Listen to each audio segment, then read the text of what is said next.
Bueno, este panel es sobre el tema de determinación judicial de la pena. La verdad que contamos con dos personas que han trabajado bastante el tema de la determinación de la pena y es un tema que tiene una importancia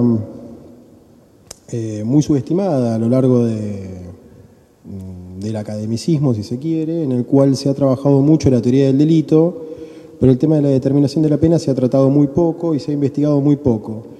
Entonces, nuestra idea cuando comenzamos el seminario era empezar a darle cierta discusión a un tema que nos parece que no es menor, que es el momento en el cual se descarga todo el poder punitivo sobre una persona y se le está diciendo, bueno, usted va a tener que cumplir 12, 14, 16 años, 6 meses, lo que fuera.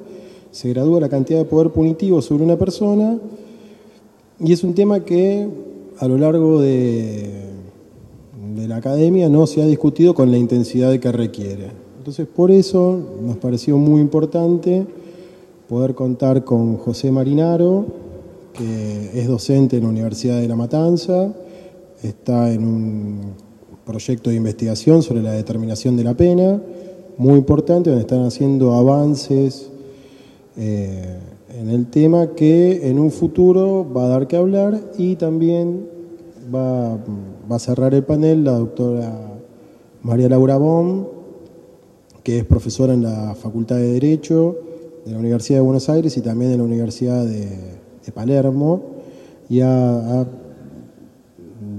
cursado estudios también en Alemania, y la verdad que bueno, estamos muy contentos de poder contar con ellos porque son palabras autorizadas sobre el tema. Así que bueno, no voy a hablar mucho más y voy a darle la palabra a José Marinaro. Buenas tardes a todos. Por supuesto que también me sumo al agradecimiento porque hayan vuelto, porque deben haber tenido o deben tener una jornada bastante cansadora. Bien, determinar la cantidad de la pena a propósito del anteproyecto, sobre el cual se está discutiendo bastante, por lo menos para mi gusto, prefiero que se discuta también mucho más académicamente, por eso estas ocasiones, estos encuentros, los celebramos y nos parece que van a contribuir más a la realidad de los objetivos que se pretenden alcanzar. Bien,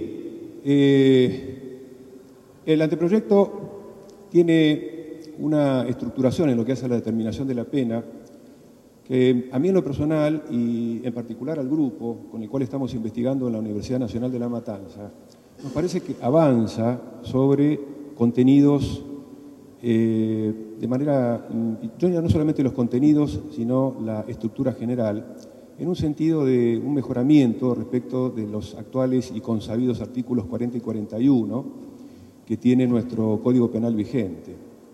Pero, por supuesto, antes de empezar a introducirnos ya en algún tipo de análisis que tenga que ver con textos legales, es importante, fundamentalmente me han dicho que en el auditorio hay muchos alumnos, es de suma importancia, que recapitulemos, aunque sea brevemente, cuáles son los fundamentos que se dan, que se han dado, en orden a la legitimación de eso que se conoce como facultad punitiva del Estado. Esa habilitación que se le hace al Estado respecto de las facultades punitivas. En todo caso, esa intromisión en determinados derechos que hacen a los ciudadanos que eventualmente cometen algún tipo de delito. Y bien, en textos como el de Zaffaroni, aparece ya la mención de Anton Bauer, que allá por el 1830 edificaba más o menos una estructura general sobre teorías que legitiman la pena. Legitimar la pena, en este pequeño esquema que yo les voy a ofrecer brevemente, tiene de alguna manera en la exposición un orden cronológico. Las primeras sistematizaciones de Anton Bauer tenían que ver con las denominadas teorías absolutas. Para poder comprender a qué apuntaban estas teorías absolutas, podemos, si se quiere como regla de comprensión, hablar de los valores en juego y los propósitos. Valor en juego en teorías absolutas tenían como preponderancia el valor justicia, La pena era, si perseguía objetivos de justicia, era una pena legitimada en sus posibilidades de aplicación. A eso vino ligado otro concepto, cual es el de retribución. Por estos días se habla mucho de esta idea de retribución. Para aquellos que estén o vayan a dedicarse a estudiar muy profundamente el tema en el derecho penal, sepamos que esto de la retribución es un concepto que va y viene de acuerdo al paladar de quien lo plantea. Pero en todo caso, a los objetos de esta exposición, retribuir, en todo caso, sepamos, daba en su momento pie a retribuir de cualquier manera, a retribuir inclusive tolerando la pena de muerte.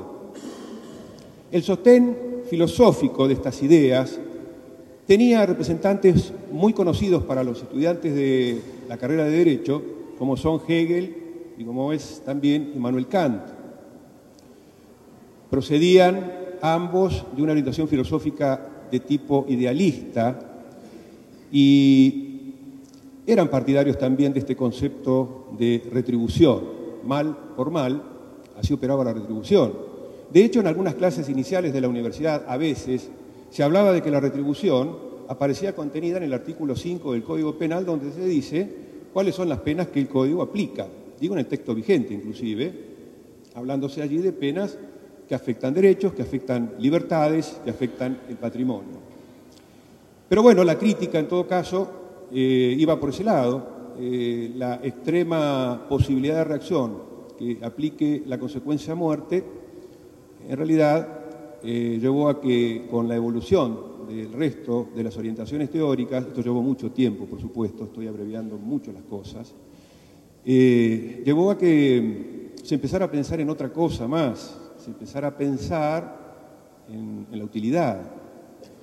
Y esto de pensar en la utilidad tiene un florecimiento y una acentuación, diríamos, bastante marcada, ahí por la década del 60 del siglo pasado. La verdad que decir el siglo pasado a esta altura de las cosas suena medio...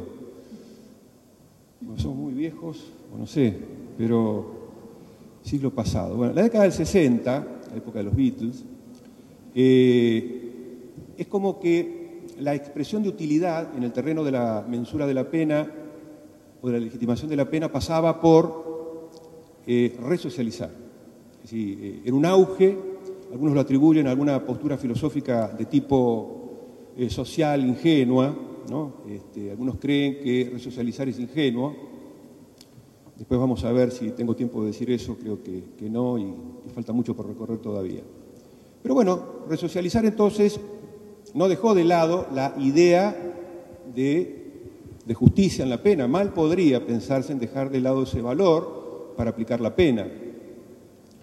Se pensó en utilidad y se pensó en resocializar. Resocializar, hoy por hoy, es un cometido que aparece en las convenciones internacionales. Dato no menor. Las convenciones internacionales, y en particular las que se aglutinan en nuestra región, por caso Convención Americana de Derechos Humanos, la tan mentada regla del artículo 5, el apartado 6, y el fin de la resocialización de las penas. Zaffaroni, a quienes lean seguido Zaffaroni, pocos lo hacen, respecto de esto de resocializar, él es un tanto, como suele decir, agnóstico, ¿no? No sé si realmente eso puede llegar a ser un cometido que se verifique en la realidad. Y para decir las cosas hay que tener pruebas. Y las pruebas, según el profesor Zaffaroni, tienen que ver con los datos de las ciencias sociales. Acá empieza a tener incidencia la sociología, los estudios de campo, la psicología forense, la psicología carcelaria, la psicología penitenciaria. Simplemente por citar algún caso que puede darle razón a Zaffaroni, algunos trabajos de Cabanillas y Castex, Mariano Castex, hablan justamente de que la pena, el encierro prolongado, genera una suerte de regresión desde el punto de vista psicoanalítico. Y la regresión, desde el punto de vista psicoanalítico, para esto, los que estudian abogacía van a tener que saber muchos conceptos de psicología, en particular psicología profunda. Esa regresión ubica al ser humano en situaciones no solo de vulnerabilidad, sino también de mayor propensión a la violencia. Ahí está ese punto. También es una época en la cual se hablaba de la corresponsabilidad estatal en la generación directa o indirecta de causas que generan violencia y que generan propensión a la ilicitud. Bien, por supuesto, otros conceptos se fueron añadiendo, particularmente en el periodo que estoy mencionando, y ahí podemos ver cómo esto de que la pena sea útil también responde a criterios de prevención. También de prevención se habla mucho por estos días. Simplemente diremos que prevención evoca un pensamiento de Feuerbach como amenaza de disuasión a los potenciales delincuentes. El razonamiento de Feuerbach lineal básico es: las normas penales que están contenidas en los cuerpos legislativos operan de alguna manera como un contraestímulo contra justamente las propensiones a delinquir que tengan las personas. Es una idea de disuasión psicológica la que se persigue, y ahí aparece configurada de alguna manera esta idea embrionaria de tratar de que la gente no cometa delitos mediante la amenaza de la sanción. Esto tiene versiones positivas y versiones negativas, y en la medida que los individuos tienen un comportamiento apegado a las normas, sería esa otra visión positiva. Pero la cosa no queda ahí. Para aquellos individuos que han delinquido, sería la otra posibilidad de analizar esta sistemática de prevención, aparece la prevención especial. Si yo tuviera que decir un concepto que resumiría muy gráficamente las cosas, digamos, prevención general es tanto como cárcel, de efectivo cumplimiento desde ya. Entonces, allí los fines de resocialización tendrían que cumplir una función. Podemos decir que desde el punto de vista legal, y no solamente convencional, digo legal interno, podemos mencionar la ley 24.660, que también ha sufrido algunas modificaciones, y otras tantas leyes diseminadas en las provincias tendientes al mismo fin, o sea, resocializar sistemas progresivos, algunos dicen sistemas progresivos y además premiales, mensurables. Quien mejor nota tiene en las distintas actividades puede acceder a algunos de los tantos beneficios que contienen las distintas leyes, porque lo que se prioriza, repito, es esto de resocializar.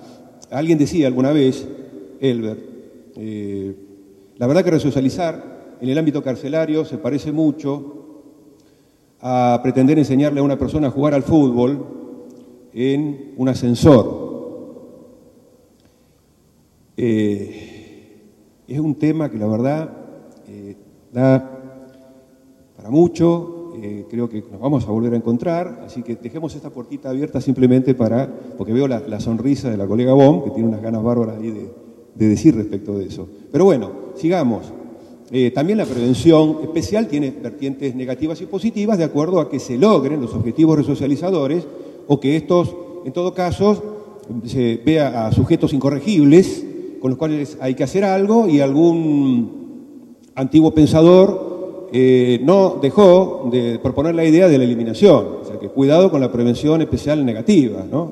Por suerte, bueno, el derecho penal en general ha evolucionado, se ha humanizado, todos conocemos más o menos cuál fue el aporte en el siglo XVIII, el siglo de las luces, desde Voltaire, Diderot, D'Alembert, todos los grandes pensadores, incluido Montaigne. Ahí en el Castillito Montaigne se encargaba de pensar cosas humanísticas y eso es loable. Pero bueno, ahí aparece entonces ese cuadro completado con las teorías de la prevención especial. Por ahí también podemos rescatar que Roxin intenta innovar, agregando prevenciones de integración. También podría completar esto el cuadro de prevenciones dentro de las teorías relativas. Y luego aparece Klaus Roxin.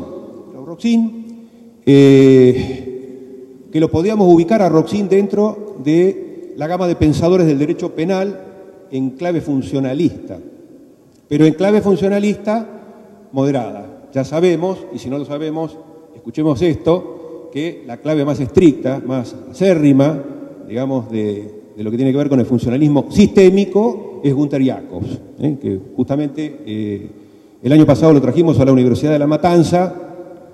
Y bueno, voy a contar un pequeño chascarrillo, si me permiten, porque no puedo con el ego, digamos, docente. Nosotros no trabajamos precisamente esa línea en nuestra cátedra, y los alumnos hacen un trabajo práctico que toma como base hacia un realismo jurídico penal marginal, una obra chiquitita, editorial venezolana, de Zaffaroni, donde hay una crítica, a mi gusto bastante sólida, podemos discrepar, al funcionalismo sistémico. Y los alumnos trabajan sobre las críticas al funcionalismo sistémico, y la verdad es que los resultados son hermosos.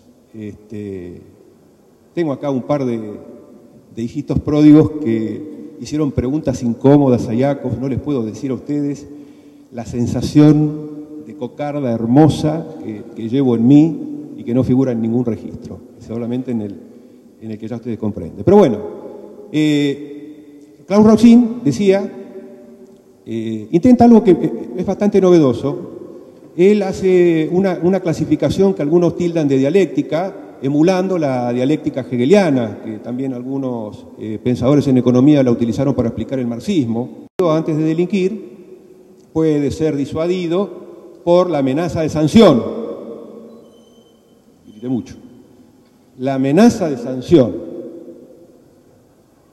Para los que estén estudiando el derecho penal en otra clave, digo Ferraioli, digo Derecho y Razón, lean esos capitulitos donde se habla de la República Toscana, donde justamente pretende, y creo que lo logra Ferraioli, demostrar que esa amenaza de sanción no disuade a nadie. Pero además está probado. Entonces ahí en Toscana los gobiernos se modificaban cada 4 años y venían manos duras y manos blandas. Las manos duras penalizaban con la pena de muerte, el homicidio, y lo curioso fue que en los periodos de vigencia de la pena de muerte el índice crecía. Y por el contrario, dato por demás curioso, cuando eliminaban la pena de muerte para quien mataba a otro ser humano, esos índices decrecían. Así que bueno, vaya esto como una postilla para tener ese dato ahí presente acerca si la amenaza de sanción, por severa que fuere, va a disuadir a alguien o no. Si tenemos alguna pretensión científica, no puedo dejar de decir esto, la cuestión es,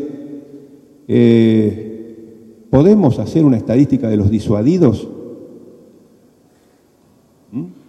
Bien. Entonces ese es el primer momento de que habla Roxin. Hay un segundo momento donde aparece una mayor, no sé, novedad, vamos a ponerlo entre comillas, porque él habla de que al tiempo de fijarse la pena, ¿qué estaríamos razonando acá? El individuo no fue disuadido, comete delito, debido proceso, y luego seguramente la aplicación de una pena. Bueno, ¿cuál es el valor, cuál es el índice dogmático a tener en cuenta? Bueno, ahí Roxin propone la culpabilidad, el principio de culpabilidad. Es decir, el principio de culpabilidad para medir la sanción, y fíjense ustedes qué cosa, porque la culpabilidad sirve de alguna manera para justificar la imputación, y lo que le critican a Roxin es, bueno, pero ¿cómo? ¿Sirve para justificar la imputación y sirve para medir la pena? Bien, ahí tienen otro hermoso tendal temático para abordar, muy lindo, pero bueno.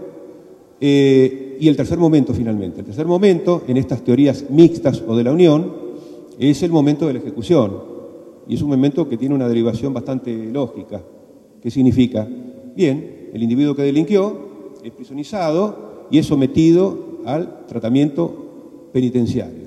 No puedo dejar de decir que ya Kant hacía una objeción, la conocida objeción kantiana, respecto de este propósito, cuando él estaba totalmente en contra de la cosificación del ser humano, y en las cuestiones vinculadas a la cárcel él decía, no se puede utilizar un sujeto para dar el ejemplo. No se puede penalizar a un individuo para que la mayoría aprecie, como en las enormes y largas páginas de Foucault, respecto de la manera en que las penas se ejercitaban públicamente.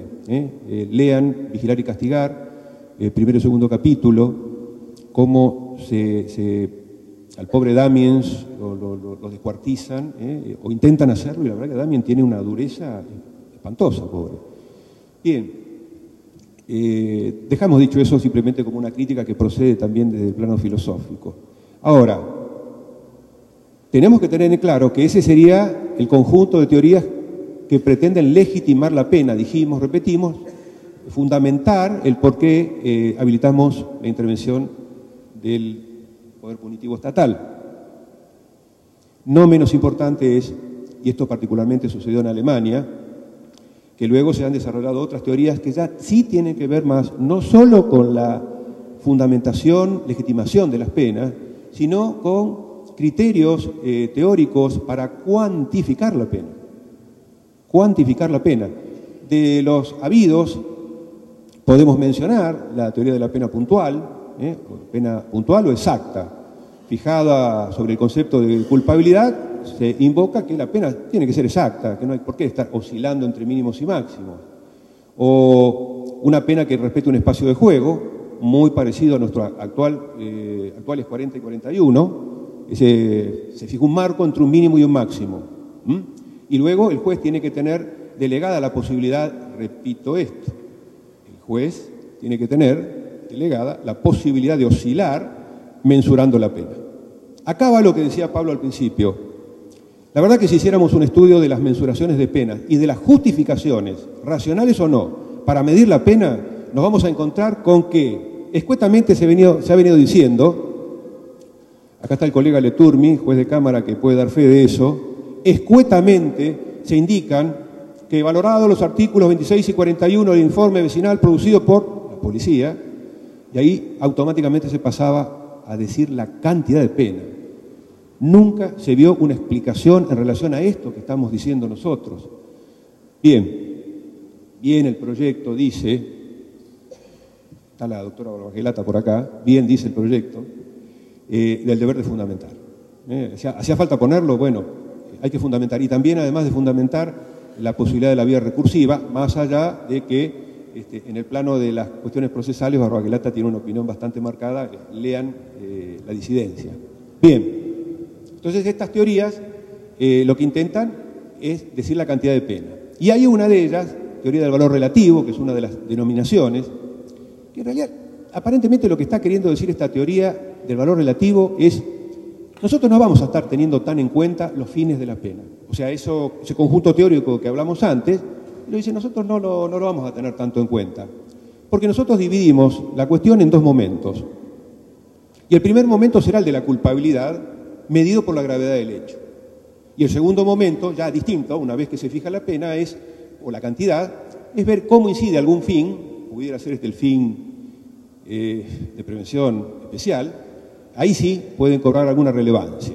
Quiere decir que acá ya vemos que hay una diferencia porque no todas esas justificaciones de las penas van a tener incidencia en la determinación. La verdad, la literatura es bastante amplia y los autores bastante numerosos en que dicen una cosa y la otra. Es decir, utilizamos la prevención general para dosificar la pena y digamos que esta tiene una respuesta un poquito más fácil.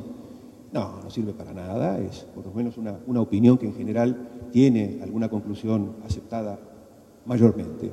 Ahora, la otra cuestión más difícil es si vamos a utilizar algún criterio de prevención especial. Miren, me tengo que ir un poquito a la historia, a un contemporáneo de Cristo, Lucio Anneo Séneca, cordobés del Imperio Romano. Él es uno de los primeros correccionalistas. ¿Y saben qué decía él? Que era un correccionalista, además, un tipo que escribió obras acerca de la ira, obras acerca de la clemencia, una formación humanística tremenda. Y él decía ahí justamente, cuando se penaliza, disculpen mi latín, se penaliza quia peccatum, quia peccatum est, ne pecetur. Sencillo. ¿Penalizamos lo que se hizo o penalizamos para que no lo vuelva a hacer? ¿Y saben por qué menciono esto? Porque yo no puedo dejar de pensar, como hacemos con nuestro grupo, en esa idea, porque todavía estamos discutiendo cuál es el valor prevalente.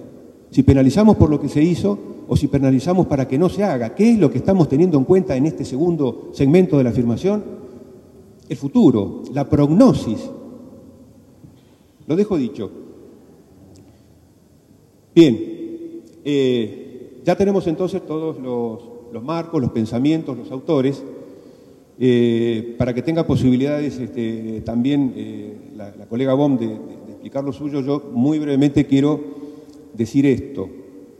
Nosotros estamos investigando en la Universidad Nacional de La Matanza. Tenemos un grupo, hice un chiste los otros días, espero que todos se rían acá de nuevo, se llama C2DER 005 y dije, se parece a las siglas de una avioneta. Faltan las risas. Bien, ese es el nombre para identificar el proyecto que espero haga cauces este proyecto. ¿Por qué? Porque está conformado por alumnos y está conformado por docentes.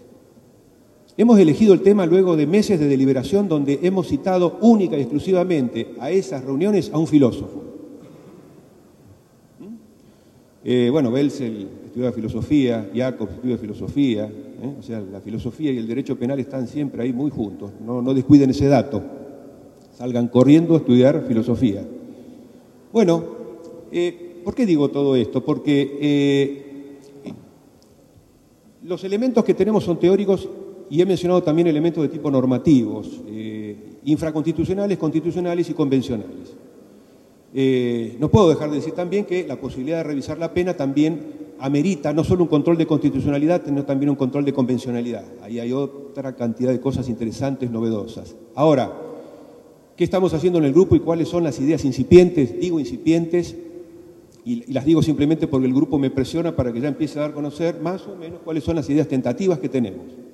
Ideas tentativas donde estamos consultando a sociólogos, por supuesto, a filósofos, a jueces, y por supuesto también a matemáticos, como dije en algún momento, a gente de la Asociación Matemática Argentina. Y nosotros dividimos la problemática en tres aspectos: problemáticas del mínimo, problemáticas del punto intermedio o segmento intermedio, problemáticas de los montos máximos.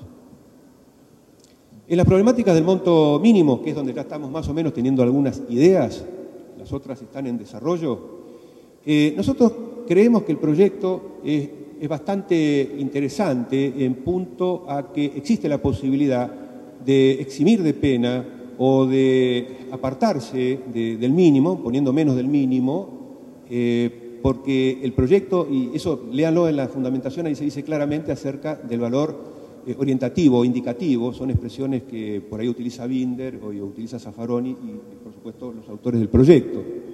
Pero bueno, nosotros creemos que eso, y lo ofrecemos también como una posibilidad de análisis, puede ser estudiado o puede ser pensado en otros términos, que significan una estructura legal, que significan principios de tipo dogmáticos, y hemos dicho, bueno, el proyecto tiene en esos puntos, recurre a lo que se conoce como casuismo.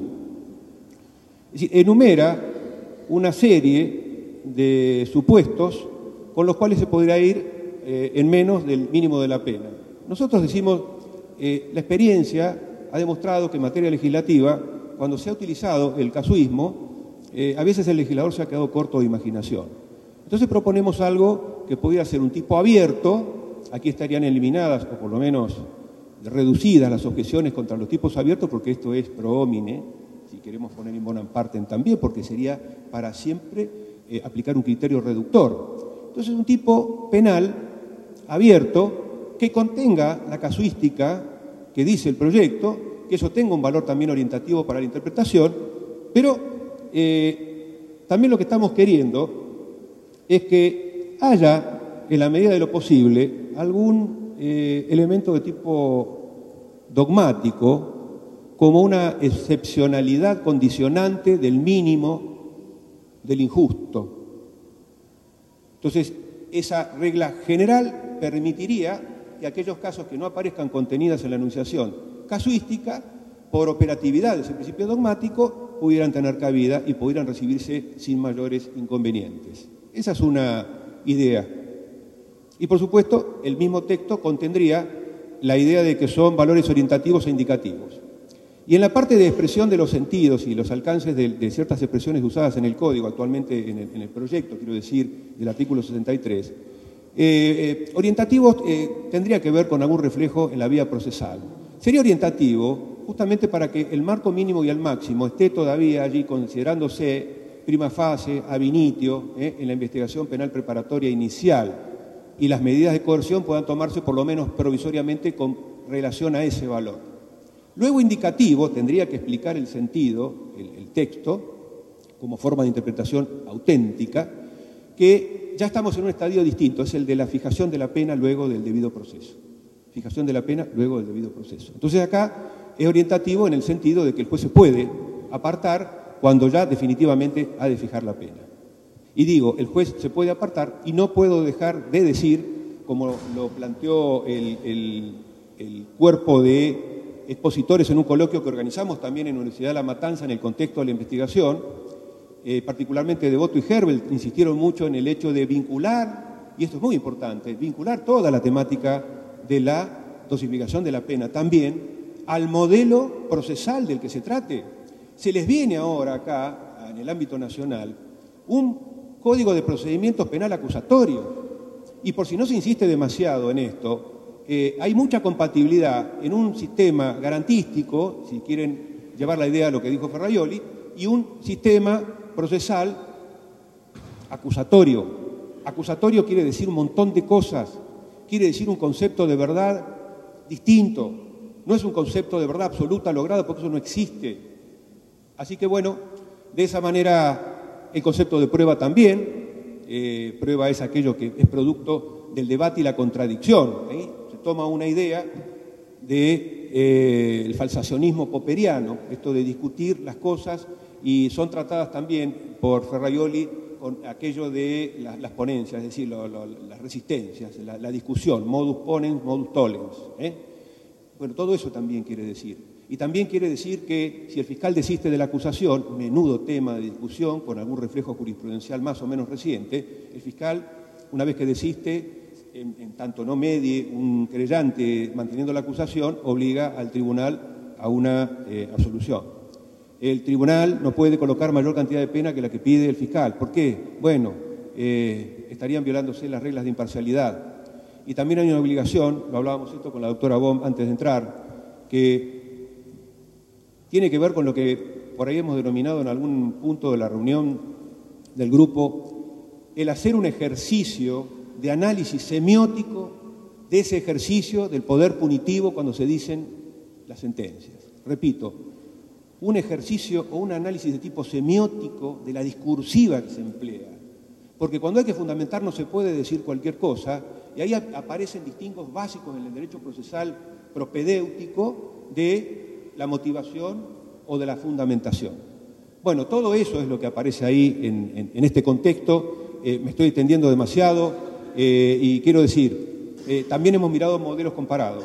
La consultora externa nuestra, Sunilda Carvajal, a quien si pudiéramos mandarle un saludo lo haríamos, es una colaboradora del derecho comparado, se desempeña en Francia en la sala criminal de la Casación, nos ha ilustrado acerca de la peculiaridad del modelo francés. El modelo francés no posee en la escala, en los marcos penales, un mínimo, salvo una reforma respecto de ciertos delitos graves producida en el 2007. No posee mínimos. Dijimos, bueno, pero si no posee mínimos, ¿cómo mensuran, cómo miden el impacto inclusive en las medidas de coerción? ¿Saben lo que nos dijo? Dijo, bueno, el sistema confía ampliamente en la discrecionalidad de los jueces. Por eso insistí algo antes. Esto de también los modelos van a requerir o una mayor o una menor atribución de discrecionalidad de los jueces. Así que los franceses confían en la discrecionalidad de los jueces. Claro, a los jueces cuando se equivocan allá en Francia nadie les pide juicio político. Tal vez sea porque la consolidación de la institución del Poder Judicial allá y de la gente en cómo lo percibe sea distinta. Así que bueno, todo eso estamos averiguando y voy a cerrar con esto, así ya damos el paso a que la colega Bohm diga su pensamiento. Cuando le pregunté a un matemático, le dije, mire, en algunos libros donde opinamos todos los que hablamos de ciencias sociales, se habla de magnitudes valorativas, existenciales y de magnitudes cuantitativas. Es como que es imposible correlacionar una con la otra. Y la verdad que la respuesta del matemático, admirador del churrón, de von Wright, Me dijo, todo es mensurable, doctor. Entonces le dije, bueno, mire, le voy a dar un trabajito. El homicidio simple tiene un marco penal actual que dice 8 a 25 años de prisión. Usted me puede decir si pueden hacer ecuaciones, curvas, estadísticas, que nos den una explicación acerca de los porcentajes que se puedan utilizar para las agravantes y las atenuantes. Por supuesto, doctor, tengo 5 teorías, así que ahí empezamos a trabajar. Así que ahí estamos en ese punto. Bueno, yo cierro acá, les agradezco que hayan escuchado y bueno, hago votos también porque nos sigamos viendo en algún otro momento, ¿no?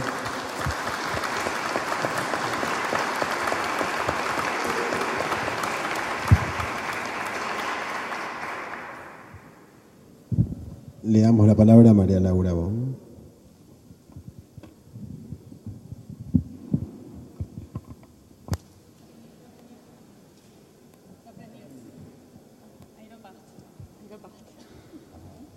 Hola.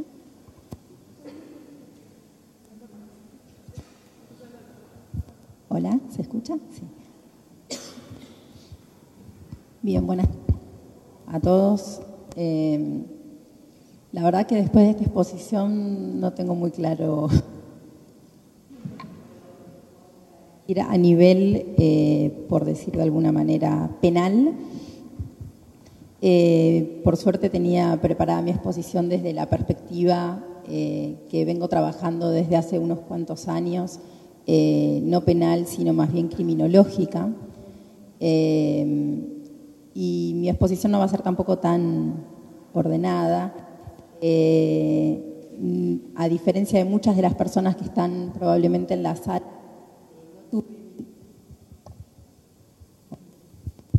hola. No tuve ningún tipo de participación directa en todo lo que fueron las discusiones o mesas anteriores en relación con el anteproyecto. Estoy hace poco tiempo vuelta de vivir muchos años en Alemania, entonces es como que mi mirada es un poco de afuera, y cuando me invitaron a hablar de este tema, se me ocurrió fue que no tenía mucho para decir, tal vez de una forma más dispersa, ¿no? Tomar algunos aspectos que en particular me llamaron la atención, no solo del anteproyecto, sino casi diría fundamentalmente de las discusiones o de qué repercutió del anteproyecto, qué repercutió en los medios de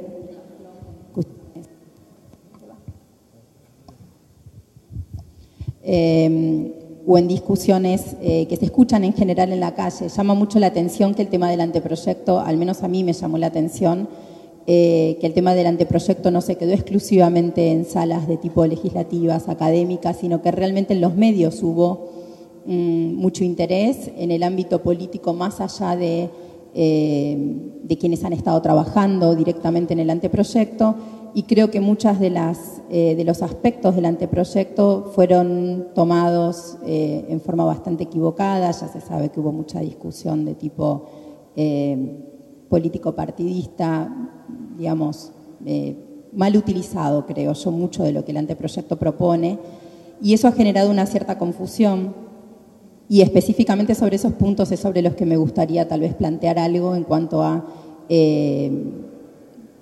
qué se podría alegar o qué se podría decir en favor de la forma en la que está planteado el anteproyecto en estos aspectos. Bien, la primera pregunta básicamente ya está respondida con la exposición que tuvimos recién. Creo que si se va a hablar de determinación judicial de la pena, lo primero que tenemos que tener presente es cuál es el fundamento y cuál es el fin de la pena. Y como quedó claro recién, hay muchas teorías al respecto y, al menos desde mi perspectiva, no termina de estar claro exactamente cuál es el fin de la pena. Y creo que es algo que de alguna manera tampoco resuelve exactamente el anteproyecto, ni tampoco tiene por qué resolverlo, me parece a mí. Desde el momento en que una de las personas que en particular está trabajando y dirigiendo esto plantea una teoría agnóstica negativa de la pena, podríamos decir, bueno, entonces la consecuencia es no hablemos de pena. Pero si estamos planteando un código, aunque esto no lo tengamos resuelto, tenemos que tratar de avanzar por encima, de alguna manera, de este obstáculo. Hablando del fin de la pena, una conexión que me parece fundamental es la conexión con el artículo 18 de la Constitución Nacional. Permanentemente en los reclamos a nivel social, cuando se habla de cuestiones relacionadas con delito, se escucha la necesidad de castigo y se plantea una directa relación entre sistema penal y seguridad, como si un buen código penal fuese la solución al tema de la inseguridad. Eso es algo que hace un tiempo se escuchó, hace unos años, concretamente, si no me equivoco, fue una apertura de sesiones donde directamente la presidenta también hizo mención a esto, otros políticos hacen permanentemente eco de esta cuestión.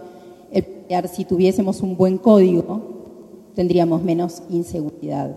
Y eso es algo que en mis clases, y justamente es uno de los temas a los que me he dedicado en mi investigación, no hay una conexión directa entre seguridad y sistema penal. Eso es una primera, o podríamos decir, un primer mito que tendríamos que tratar de hacer caer. Eso significa que no podemos pretender generar un anteproyecto, un nuevo código penal que al momento de plantear las posibilidades de pena tenga por fin generar mayor seguridad, porque justamente esta conexión no existe. Y eso es algo que permanentemente se pide en la sociedad. El artículo 18 de la Constitución que yo mencionaba dice, la pena, podríamos decir casi por excelencia cuando se piensa en sistema penal, es la privación de libertad. Y en el artículo 18 se plantea que las cárceles, que es donde se ejecutan estas penas, por supuesto, son para resocialización, no son para castigo de los reos. Entonces, si tenemos presente que las cárceles no son para castigo, de acuerdo al menos a lo que dice nuestra Constitución, mal podemos plantear penas que estén pensadas para castigo. Al menos la idea ya sería inconstitucional. Sin embargo, sí asumimos que una pena es una inflicción de dolor. Estamos de alguna manera imponiendo o ejerciendo actos que significan dolor en el sujeto. Pero ¿cuál es el límite de este dolor, podríamos decir? En el artículo 17 del anteproyecto, las penas que están previstas son, o mejor dicho, dice, las penas de este código son prisión, multa e inhabilitación y en su caso las alternativas. El límite de lo que se puede llegar a ejercer de alguna manera o infligir de dolor está dado por esta enumeración. Y de ninguna manera, esto ya fue también mencionado, de ninguna manera está prevista la pena de muerte. Esto que parece casi una obviedad, no es una obviedad. Si de vuelta vuelvo, ya les dije, la presentación va a ser un poco como desordenada, tomando datos de la realidad, que creo que son importantes para discutir estas cuestiones. Un tema que está muy en boga y se está discutiendo, y no lo permite el código actual, pero tampoco lo permitiría el nuevo código, y creo que es importante tenerlo presente, lo de la pena de muerte. Algo que se está discutiendo es el tema del derribo de aviones con carga de drogas. Parece ser algo ajeno al tema que estamos tratando. Y sin embargo no es un tema ajeno. Si nosotros en primer lugar tenemos en claro de qué hablamos con una pena, cuáles son los fines de la pena, cuáles son los límites para esa pena, todo esto tiene que ser un marco para discutir cuestiones actuales, como por ejemplo si vemos que en otros países latinoamericanos, y no solo, pero en otros países latinoamericanos, se ha ido dando una especie de seguidilla de sanción, leyes que permiten derribo de aviones, cargamento de drogas, como estrategia o mecanismo de lucha contra el narcotráfico. Lo primero, ya que estamos hablando de penas, que tendríamos que atender es que eso sería claramente una pena de muerte, porque alguien estaría en ese avión y alguien moriría a partir de la acción estatal con la única finalidad de evitar la comisión de un delito cuyo bien jurídico es la salud pública.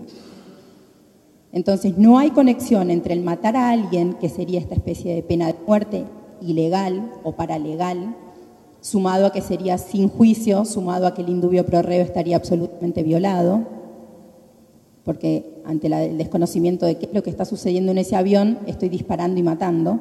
Entonces, más allá de todo esto que se estaría violando, se trataría ni más ni menos que de una pena de muerte. Si nosotros atendemos a lo que está previsto en nuestro código actual y en este anteproyecto, es una discusión que desde el vamos tendría que ser rechazada en nuestro contexto. Acá hago una referencia a algo también de vuelta por algo que me inspiró la charla de recién o la presentación de recién. Una discusión parecida se dio en Alemania y llegó incluso al Tribunal Constitucional alemán, el tema del derribo de aviones como medida de seguridad del espacio aéreo, y fue rechazado por el Tribunal Constitucional. Sin embargo, no fue rechazado con todos los argumentos que uno hubiese querido escuchar del Tribunal Constitucional alemán. En ese caso no se trató de derribo, o la discusión no era en alrededor del derribo de carga de aviones con carga de droga, sino cuando existía la sospecha de que ese avión estaba por ser utilizado como bomba sobre una ciudad, así como fue el caso del 11 de septiembre. Para esos casos, como medida de prevención, se proyectó una ley que, entre otras cosas, permitía el derribo del avión. Y el Tribunal Constitucional dijo que esto sería justamente no acorde con la Constitución en los casos en los que hubiese en el avión sujetos que no estuviesen relacionados con, o sea, que no fuesen los terroristas o los sospechosos de terroristas. Si es un avión civil, no solo va a estar el terrorista, sospechoso de terrorista, queriendo estrellar el avión e inmolarse, sino que también va a haber sujetos inocentes en ese avión. Y como derribar el avión sería una manera de utilizar estos sujetos como medio para salvar a otra parte de la población, a una ciudad, sería una utilización de estos sujetos como medio. Si estos sujetos no estuviesen y el avión solamente tuviese terroristas, en principio no había problema. Pero como esto nunca se va a poder conocer, directamente la ley se planteó como no acorde con la Constitución. Lo que quiero decir con esto es esta permanente conexión que tiene que haber entre el accionar estatal, las penas de las que se puede hacer uso de acuerdo al ordenamiento, teniendo en cuenta no solo el ordenamiento penal, sino el ordenamiento penal en consonancia con la Constitución de cada país. Y teniendo en cuenta que es hasta lo máximo que estamos dispuestos a llegar. Sobre este tema de que la seguridad no es un fin legítimo que tenga que plantearse el sistema penal. Sí es un fin en cuanto al Estado, pero no en cuanto al sistema penal. Sobre eso voy a volver después al final si me da el tiempo. Bien, reflexión no puede utilizarse al sujeto, al ser humano como medio para obtener otros fines.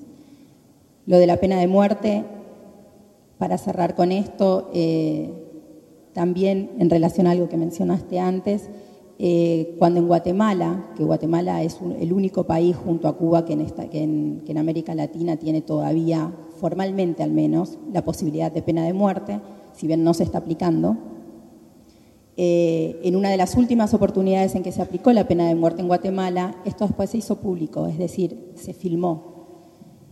Y la cantidad de hechos violentos que precisamente con esa filmación y difusión se estaban queriendo disminuir, aumentó. Nuevamente sobre esto de que no, esta cuestión de hasta dónde podemos llegar realmente a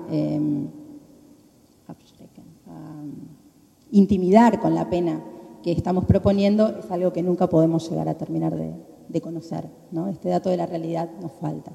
E incluso cuando lo tenemos muchas veces va en el sentido contrario de lo que estamos queriendo o pensando. Bien. Un segundo punto que me parece importante destacar, también parcialmente ya se mencionó, es la conexión entre la pena o la determinación de la pena y cuál es la base o la legitimación, en principio el límite que tenemos, más que legitimación, el límite que tenemos y que está expresamente previsto en el anteproyecto, es la idea de la culpabilidad. La culpabilidad, hablando de sujetos individuales, después al final voy a mencionar brevemente qué pasa con las personas jurídicas, que está previsto en el anteproyecto la posibilidad de sancionar personas jurídicas, pero no basados en el principio de la culpabilidad, porque no se puede hablar respecto de una persona jurídica de culpabilidad. Pero en todo caso, respecto de la persona física, culpabilidad es esta idea de reproche penal, reproche por lo que se hace y no reproche por lo que se es. Esto tiene que ver o conecta la cuestión de qué es lo que se hace en el hecho con cuáles son las consecuencias de ese hecho, no solo para el sujeto que es víctima de un delito, sino para el propio sujeto ofensor, para quien comete ese delito.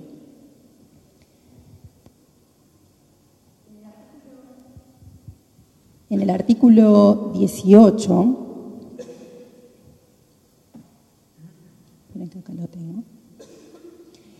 Están previstas, cuando se habla de los fundamentos para la determinación de la pena, están previstos distintos atenuantes. No voy a enumerar ahora todos. Sobre uno de ellos vamos a volver después, que es el 1B. Lo que me interesa de los atenuantes, que técnicamente en realidad, los atenuantes cuando se plantea en el 1B y en el 1C, la mayor o menor, y en el 2C, la mayor o menor comprensión de la criminalidad del hecho, la capacidad de decisión de la situación concreta y la calidad de los motivos que impulsaron al responsable a delinquir. Esto tiene que ver con una cuestión que también se mencionó antes, que tiene que ver con la vulnerabilidad, ¿sí? Esto no necesariamente restringe la culpabilidad, pero la puede limitar, y en ese sentido también es que se puede hablar de atenuante respecto de la pena. Las circunstancias personales, sobre esto vamos a volver después. Todo esto está previsto dentro de los atenuantes o los agravantes al momento de determinar la pena en el artículo 18, pero en el artículo 19 está prevista la exención y reducción de la pena. Y esto es algo que creo que es particularmente interesante en este nuevo proyecto, en este proyecto. Exención y reducción de la pena. Exención de pena y aplicación de la pena por debajo del mínimo. El juez podrá imponer la pena por debajo del mínimo previsto en la escala conminada o incluso prescindir de esta en los siguientes casos. A, y este es el ejemplo concreto al que quería venir, pena natural en hechos culposos. En los hechos cometidos por imprudencia o negligencia, cuando las consecuencias hubieran afectado gravemente al autor o partícipe. O, en el caso de 3, aplicación de la pena por debajo del máximo, es decir, no la posibilidad de exención, pero sí de aplicar por debajo del mínimo. También está prevista la pena natural en hechos dolosos, cuando mediara una significativa desproporción entre la lesión sufrida por el agente y la causada por éste al bien jurídico. También está prevista esta posibilidad, penas o lesiones ilícitas infligidas a funcionarios. En principio es solo un salpicado de algunas de las variantes que están previstas. Lo que quiero remarcar es esta cuestión de culpabilidad directamente vinculada no con el hecho, sino con lo que el sujeto sufre. Limitación en cuanto a que el reproche que se está haciendo, que va a ser fundar cuánto monto de pena se va a imponer a este sujeto, tiene que contemplar también lo que haya podido suceder con ese sujeto en el contexto delictivo. Y esto que lo rescato porque escuché muchos comentarios en contra de esta idea, de gente que no sabe el tema y de gente que no conoce el tema. Esta idea pero como encima sale, que roba, que a lo mejor hiere, solo porque a él le pase algo, vamos a tener que contemplarlo y disminuir la pena que se va a imponer. Si nos atenemos a lo que planteé al principio, si pensamos en lo que planteé al principio, de que la pena justamente es inflicción de dolor, es infligir dolor. Y ese dolor en general, la forma más severa que tenemos en nuestro ordenamiento es la restricción o la privación de la libertad. ¿Por qué no contemplar que ese dolor, tenido en cuenta en cuanto a el tiempo que yo voy a terminar decidiendo para esta persona, no es lo mismo 5 años que 10 que 6 meses, que se contemple dentro de ese tiempo el dolor generado ya en el hecho mismo hacia esa persona, por ella misma o por un tercero? Esto que aparentemente, dado que es nuevo en nuestro código formulado de esta manera, parece una locura, es algo que en general en otros ordenamientos ya existe, pensado en cuanto a las condiciones en las que los sujetos cumplen esa pena de privación de la libertad. Concretamente, en el contexto europeo, por ejemplo, está previsto dentro de los convenios de colaboración entre países, cuando un sujeto de una nacionalidad comete un delito en otro país, empieza a cumplir pena, en un determinado momento se prevé la posibilidad de que continúe cumpliendo pena en su país de origen, porque a lo mejor el sujeto así lo desea, ¿sí? Cada país tiene estándares en cuanto al cumplimiento de la pena diferentes. No es lo mismo estar cumpliendo una pena en una cárcel alemana, una pena privativa de la libertad, en una cárcel alemana, donde sabemos que las celdas son individuales, donde, como digo siempre, nadie me va a pegar de noche, pero tampoco me van a abrazar si estoy triste, ¿sí? O sea, son condiciones estrictas en cuanto al aislamiento,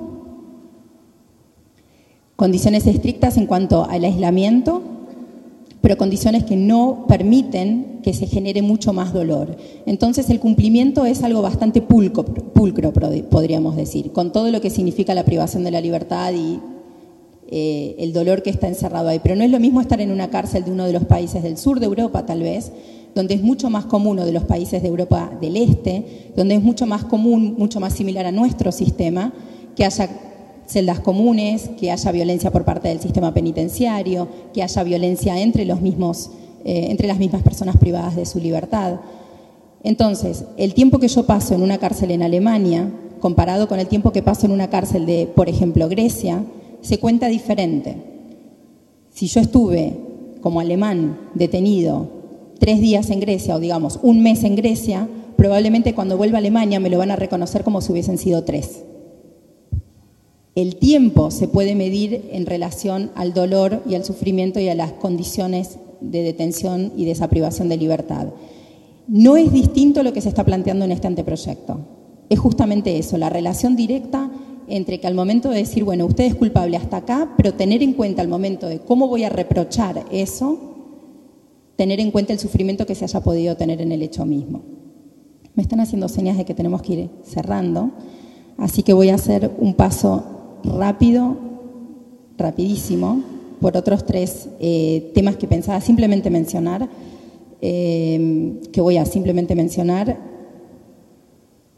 La vulnerabilidad es un concepto que ha trabajado muchísimo Zaffaroni, no solo Zaffaroni, y me animaría, no me da el tiempo para desarrollarlo, pero me animaría a invitarlos a relacionarlos con otros conceptos. El concepto de violencia estructural, que es un concepto de un sociólogo, politólogo noruego, Johan Galtung, que precisamente plantea esto de que si las condiciones no están dadas, es muy complejo. Violencia estructural, Johan Galtung.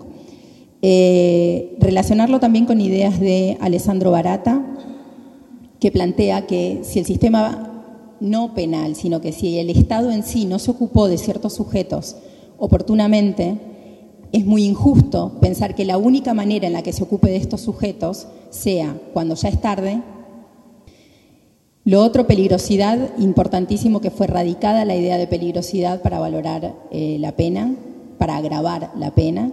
Y acá de vuelta esto está en absoluta conexión con todos los estudios que se están haciendo en este momento, no solo en Alemania, se lo ha trabajado mucho este tema en relación con medidas de seguridad, sino incluso a nivel de Tribunal Europeo de Derechos Humanos, en contra, y con dictámenes muy fuertes, en contra de todo lo que son los dictámenes pronósticos, diagnósticos de peligrosidad, sobre todo cuando van a ser utilizados para justificar la restricción de libertades. Entonces, esto que plantea el anteproyecto va absolutamente en concordancia con lo que se está planteando en el contexto europeo, pero a su vez en concordancia con lo que ha planteado la Corte Interamericana de Derechos Humanos, la Corte Suprema Argentina, la Cámara de Casación, Cámara Federal de Casación en Argentina.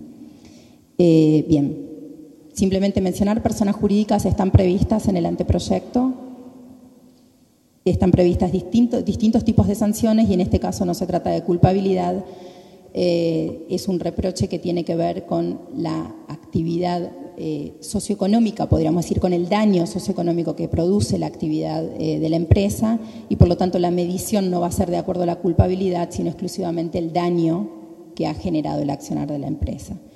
Iba a cerrar con un cuento, no lo puedo cerrar porque se me acortó mucho el tiempo, pero hay un libro precioso, una antología de cuento político latinoamericano, se llama Región. Tiene cuentos justamente de distintos autores latinoamericanos y uno de ellos es de una autora guatemalteca, socióloga y escritora. El cuento se llama Ciudadanía. Es un cuento futurista que narrado por una chica de 17, 18 años, que cuenta de cuando en su país había inseguridad y cómo se la logró erradicar porque se empezó a encerrar a todo el mundo. Se terminó encerrando a más gente de la que quedó afuera y como se les acababan las cárceles, no quedó otra opción que terminar eliminándolos como forma de proyecto de construcción de paz. En paz nadie vive, a partir de que eso sucedió, porque empezaron con los casos de violación y de muerte y terminaron con los chicos que les iba mal en el colegio. Es un cuento muy duro, pero muy interesante para pensar y contextualizarlo en cuanto a esto de hasta dónde queremos llegar y cómo medir, qué pena ponemos, qué es lo que queremos lograr con la pena y sobre todo actualidad argentina para contextualizarlo con esto que hemos discutido tanto en las últimas semanas o que hubo lamentablemente que discutir sobre los linchamientos, ¿sí? El fin de la pena es, digamos, no puede ser el querer obtener seguridad y si partimos de esta idea de una realidad negativa y de un descreimiento en cuanto a que se vaya a lograr algo positivo, tenemos que tratar de reducir al máximo su utilización. Perdón, el cuento se llama Ciudadanía y la autora es Denise P. Funchal, P-H-E Funchal, guatemalteca. Gracias.